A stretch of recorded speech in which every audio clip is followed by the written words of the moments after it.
Hello दोस्तों, स्वागत है आपका मेरे चैनल में। और आज मैं आपको बताऊंगा कि जो हमारा माइक्रोसॉफ्ट वर्ड है, माइक्रोसॉफ्ट वर्ड में आप पासवर्ड कैसे लगाते हो। ठीक है, आपके कुछ इंपॉर्टेंट डॉक्यूमेंट होते हैं, तो इन डॉक्यूमेंट को कैसे प्रोटेक्ट करोगे, तो आज हम जानेंगे। ठीक है, आपको सबसे पहले क्या करना पड़ेगा कि जो माइक्रोसॉफ्ट वर्ड है, माइक्रोसॉफ्ट वर्ड की जो फाइल है उसे ओपन करना पड़ेगा। ठीक है, आप राइट क्लिक करके यहाँ पे अगर कोई फोल्डर है आपका, इस फोल्डर के अंदर आप इसे न्यू फोल्डर करके भी आप माइक्रोसॉफ्ट वर्ड निकाल सकते हो। नहीं तो आप देखो, जैसे मैंने यहाँ पे पहले से कर रखा है, आप इसे चेक देख सकते हो। ठीक है, ये मेरी कोई फाइल है। ठीक है, अब ये कोई फाइल है, अब इस फाइल को मुझे प्रोटेक्ट करना है। अभी तो पासवर्ड नहीं था मांगा, तो इसने डायरेक्ट ओपन कर दिया है। ठीक है, अब मुझे इसे पासवर्ड लगाना है इस पर, तो मैं क्या करूँगा, ऑप्शन आता है यहाँ पे इन्फो का। जैसे आप फाइल में जाओगे, देखो सबसे पहले समझो, फाइल में जाओगे तो फाइल में जाने के बाद एक इन्फो ऑप्शन आएगा।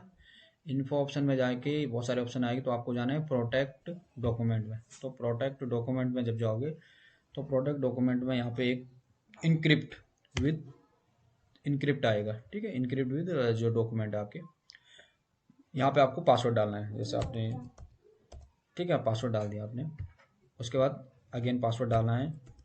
ठीक है, रीचेक करने के लिए होता है कि पासवर्ड सही है, और ओके कर दिया। ठीक है, उसके बाद आप बैक आए, और बैक आने के बाद आपको ध्यान रखना है कि इसे एक बार आप पहले क्लोज करोगे और इसे सेव करोगे। ठीक है, अब जैसे ही क्लोज हो जाएगा, अब आप देखो, आपने इसे दोबारा ओपन करोगे तो ये आपके क्या है, पासवर्ड मांगेगा ये। ठीक है, तो आप अपना जो पासवर्ड डाला आपने, आप ओके करो, आपकी फाइल खुल जाएगी। ठीक है, अगर आपको रिमूव करना है पासवर्ड को, आप चाहते कि नहीं लगाए मेरे डॉक्यूमेंट में पासवर्ड, तो आप क्या कि सेव वहीं जाना है आपको, प्रोटेक्ट डॉक्यूमेंट में। ठीक है, इनक्रिप्ट में जाना है, और जो आपने पासवर्ड डाला है, इस पासवर्ड को यहाँ से हटाना है। ठीक है, फिर ओके करना है, और फिर अगेन बैक आना है। बैक आने के बाद आपको ज़रूर इसे एक बार क्लोज करना है, और फिर इसे सेव करना है। जब आप इसे सेव कर दोगे, तो ये थोड़ा टाइम लगाता है, क्योंकि यहाँ पे जब ये डॉक्यूमेंट होता है, डॉक्यूमेंट सेविंग जो रहता है, तो उस समय थोड़ा प्रॉब्लम करता है। तो ये ऑटोमेटिक जैसे ही कंप्लीट हो जाएगा, हाँ, वैसे ही क्लोज हो जाएगा। ठीक है, देखो क्लोज हो गया। अब उसके बाद जब आप फिर से डॉक्यूमेंट ओपन करोगे, तो आपको कोई पासवर्ड नहीं मांगेगा। देखो, ठीक है, अब ये कोई पासवर्ड नहीं मांग रहा है। तो ये होता है हमारा पासवर्ड की, हम वर्ड में कैसे पासवर्ड लगाते हैं। ऐसे ही सेम एक्सेल में भी है कि एक्सेल में आप कैसे पासवर्ड लगाओगे। तो देखो, एक्सेल में भी जब आप ओपन करोगे एक्सेल को भी,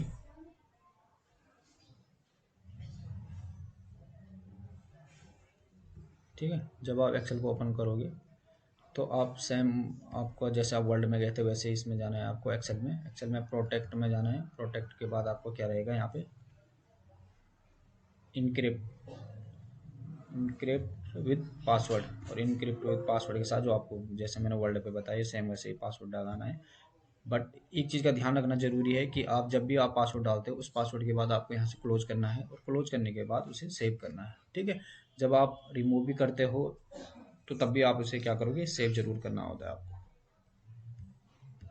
ठीक है दोस्तों, तो ये समझे हम कि कैसे हम पासवर्ड लगाते हैं हम एक्सेल पे, या फिर आपकी कोई माइक्रोसॉफ्ट वर्ड फाइल है, तो हम कैसे पासवर्ड लगाते हैं। ठीक है, अब समझते हैं टैग के बारे में। जो इसमें हम टैग, एक टैग होता है जो आपके डॉक्यूमेंट पे लगाना पड़ता है। तो आप, आज हम डॉक्यूमेंट में समझेंगे टैग कैसे लगाया जाता है। ठीक है, टैग को कैसे समझेंगे, और आपके लिए बहुत ही ज़रूरी है कि अगर आप डॉक्यूमेंट का काम करते हो और आपके पास बहुत सारे डॉक्यूमेंट हैं, और आप क्योंकि कई बार ऐसा होता है कि आपको अर्जेंट में कोई डॉक्यूमेंट की रिक्वायरमेंट होती है, और आपको डॉक्यूमेंट नहीं मिल पाता है, और ठीक है, रहता वो आपके ही डॉक्यूमेंट में है, बट जो इम्पोर्टेंट डॉक्यूमेंट उस समय हमें चाहिए वो नहीं मिल पाता है। तो इसके लिए क्या है कि जब आप कोई डॉक्यूमेंट लगाओ, अब देखो यहाँ पे सब बहुत सारे डॉक्यूमेंट है आपके पास document one, document two, document three. लेकिन अगर आपको मैं बोल रहा हूँ कि आपको जो आपका इंपॉर्टेंट डॉक्यूमेंट, अभी सपोज आप ऑडिट हो रही है, या फिर कोई डॉक्यूमेंट ऑडिट हो रही है, या कोई डॉक्यूमेंट है, तो आपको डॉक्यूमेंट कहाँ से मिलेगा। ठीक है, तो इसके लिए समझे, आपको यहाँ टैग लगाना पड़ता है। अभी मैं यहाँ पर राइट क्लिक करोगे, तो राइट क्लिक करने पर यहाँ पर टैग लगाओ, तो टैग में भी कुछ नहीं दिख रहा है। ठीक है, बट मुझे चाहिए अभी एम एच आर या जो ऑडिट है सपोज है, तो एमएचआरए के मुझे कोई डॉक्यूमेंट चाहिए। तो अभी आप अब इतने सारे डॉक्यूमेंट आप बार बार ओपन करोगे कि कौन से डॉक्यूमेंट कहाँ पे है, कौन से डॉक्यूमेंट कहाँ पे है, तो आप वो ढूंढना थोड़ा मुश्किल होगा। इसके लिए क्या करो, जहाँ आप क्या करो, पहले डॉक्यूमेंट को ओपन करो। आपने जिस डॉक्यूमेंट के अंदर आपको जो आपका इम्पोर्टेंट डॉक्यूमेंट है वो रखना है। अब सपोज ये आपके पास डॉक्यूमेंट है, ये देखो इसमें आपने बहुत सी चीज़ें आपने कवर कर रखी, बट आपने अगर एक और चीज़ कवर करना, आप आपने एक लिस्ट बनाई एमएचआरए की, ठीक है, एमएचआरए ऑडिट पर्पस बनाया या फिर आपका टीजे ऑडिट, जो भी आपका इम्पोर्टेंट डॉक्यूमेंट है आपने यहाँ पे रखना है। और जो जिससे आपको याद रहे, अब जैसे एमएचआरए के बारे में बहुत कुछ लिखा है, लेकिन आपको एमएचआरए से तुरंत याद आ जाएगा कि मेरे इस डॉक्यूमेंट में एमएचआरए रखा है। तो आप क्या करो, इसे फाइल में जाओ, पहले से कॉपी करो, यहाँ से कंट्रोल सी करने के बाद यहाँ पे फाइल में जाओ, फाइल में से सेवेज करो।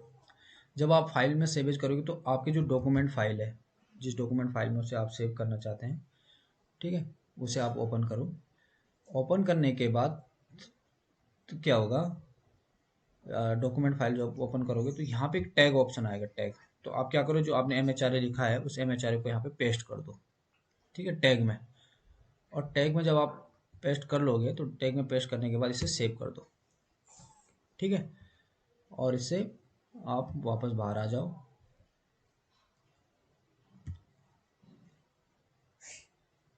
ठीक है। अब देखो, अभी आपने क्या लिखा है, डॉक्यूमेंट लिखा है, तो डॉक्यूमेंट के बाद सामने क्या लिखा है, एमएचआरए। ऐसे ही आप डॉक्यूमेंट 2 डॉक्यूमेंट 3 सबके लिए आप टैग लगा सकते हो, ताकि जब क्या होगा, आपको कभी डॉक्यूमेंट ओपन करना पड़ेगा, ठीक है, तो आपको तुरंत पता चल जाएगा कि मेरे किस डॉक्यूमेंट में मैंने कौन से इंपॉर्टेंट डॉक्यूमेंट रखे हुए हैं, ठीक है, कौन से। अब यहाँ पे डॉक्यूमेंट में गए आप, अब डॉक्यूमेंट में जब भी आप ओपन करोगे, ये आपकी कोई फाइल है, ये डॉक्यूमेंट की फाइल है आपकी। और डॉक्यूमेंट की फाइल में अब इतने सारे डॉक्यूमेंट, अभी तो ये कि चलो 3 मैंने एग्जांपल, अगर यहीं पे अगर 15-20 फाइलें होती तो आप कैसे उसे आइडेंटिफाई कर सकते हैं कि मेरी जो इंपॉर्टेंट डॉक्यूमेंट फाइल वो कहाँ है। तो इसके लिए ये ऐसा बना के आप टैग लगाओ, और टैग से आपको तुरंत एमएचआरए का, अब आप क्या टैग में देखो हमेशा, अब आपको पता है कि यार एमएचआरए का जो डॉक्यूमेंट है मेरे टैग में लगा रखा मैंने, तो आप तुरंत उसी फाइल को ओपन करोगे, आपको सभी फाइल ओपन करने की जरूरत नहीं है, ठीक है। तो इसलिए ये मैंने आप लोगों के लिए बनाई है कि अगर कभी आपको डॉक्यूमेंट ढूंढने पड़े, और जब आप खासकर उस समय, जिस समय आपको बहुत ही इंपॉर्टेंट ज़रूरत है इसकी और उस टाइम नहीं मिल पाता है, तो आप इसे ऐसे ढूंढ सकते हो। ओके दोस्तों, थैंक यू। अगर आपने मेरा चैनल अभी तक सब्सक्राइब नहीं किया है तो मेरा आपसे रिक्वेस्ट है कि मेरे चैनल को सब्सक्राइब करें। Okay, thank you.